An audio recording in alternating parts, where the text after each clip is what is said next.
Welcome to our YouTube channel. ಇವತ್ತಿನ business ಬಂದು ಕೃಷಿಯಲ್ಲಿ ಯಾವ್ಯಾವ ಥರ ಬಿಸ್ನೆಸ್ ಐಡಿಯಾಸ್ ಇದ್ದಾವೆ, ಯಾವ್ಯಾವ ಅಂತ ಮೇನ್ ಟಾಪಿಕ್ ಹೇಳ್ತಿದ್ದೀನಿ.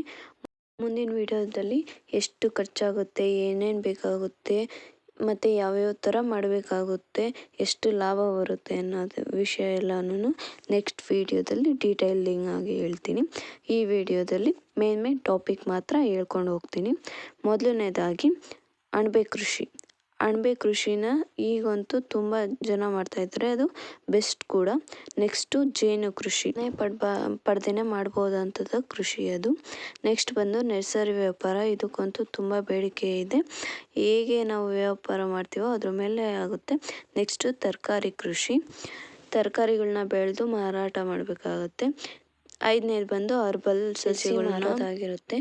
6ನೇದು ಬಂದು ಮೇವು ಕೃಷಿ, ಮೇವುಗಳನ್ನ ಬೆಳೆಸ್ಬಿಟ್ಟು ಮಾರೋದಾಗಿರ್ಬೋದು. ಎಕ್ಸಾಂಪಲ್ ಜೋಳ ಆಗಿರ್ಬೋದು, ಭತ್ತ ಆಗಿರ್ಬೋದು, ಮತ್ತು ರಾಗಿ ಆಗಿರ್ಬೋದು. ಹೀಗೆ ಹುಲ್ಲುಗಳನ್ನ ತೊಗೊತಾರೆ.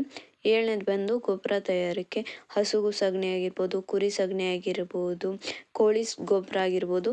ಈ ಥರ ಗೊಬ್ಬರಗಳನ್ನ ಮಾಡಿ ನಾವು ಮಾರಬೇಕಾಗುತ್ತೆ. ನೆಕ್ಸ್ಟ್ 8ನೇದು ಬಂದು ಹೂವಿನ ಕೃಷಿ, ಹೂವಿನ ಬೆಳೆನ ಬೆಳೆಯೋದು, ವ್ಯಾಪಾರ ಮಾಡೋದಾಗಿರುತ್ತೆ. 9ನೇದು ಬಂದು ಮೀನು ವ್ಯಾಪಾರ, ಮೀನುಗಳನ್ನ ಚಿಕ್ಕ ಮರಿಗಳಿಂದನೇ ತಂದು ಸಾಕಿ ಅದನ್ನು ವ್ಯಾಪಾರ ಮಾಡಬೇಕಾಗುತ್ತೆ. ಕೊನೆಯದು ಮತ್ತು 10ನೇದು ಬಂದು ಬೀಜಗಳ ತಯಾರಿಕೆ ಮಾಡಿಬಿಟ್ಟು ಮಾರೋದಾಗಿರುತ್ತೆ. ಇದಂತೂ ತುಂಬ ಬೆಸ್ಟ್ ಆಗಿರುತ್ತೆ ಐಡಿಯಾ. ನೆಕ್ಸ್ಟ್ ವಿಡಿಯೋದಲ್ಲಿ ಡೀಟೇಲಾಗಿ ಹೇಳ್ಕೊಡ್ತೀನಿ. Thank you for watching.